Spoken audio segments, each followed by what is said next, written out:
A mais uma atividade, mais um exercício. Agora falando sobre as regras de sinais com números inteiros. Bom, então ali, considerando a regra de sinais, leia as afirmações a seguir e determine se são verdadeiras ou falsas.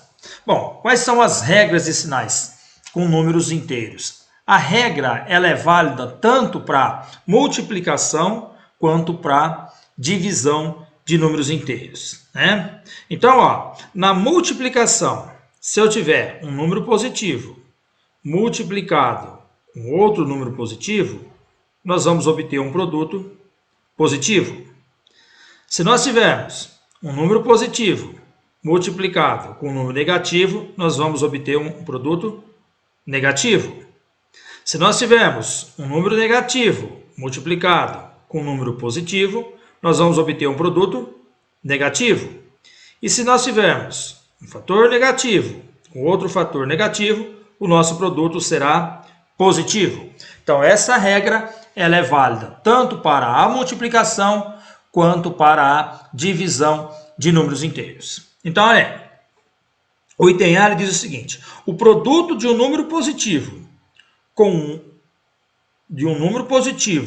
outro negativo resulta em um número negativo. Então, ele está falando que o produto do número positivo com um número negativo resulta num número negativo. Então, essa opção é verdadeira, né? Essa afirmação é verdadeira.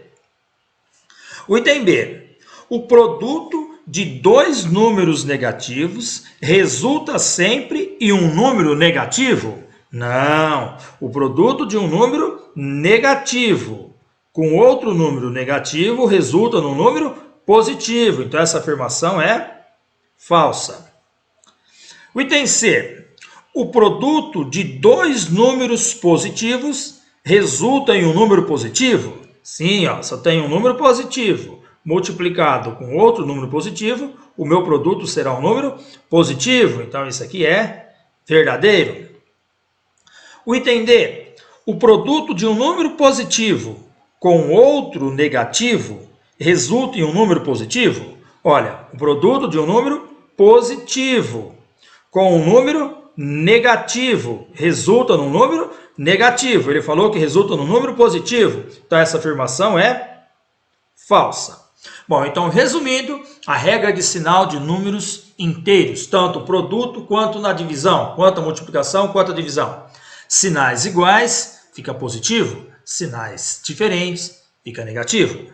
Então, olha o exemplo aí. Efetue essas operações. Mais 4 vezes menos 7. Então, nós vamos fazer 4 vezes 7 é 28. O primeiro é positivo, o segundo é negativo. Então, o nosso produto vai ser negativo. O item B. Menos 2 vezes menos 8.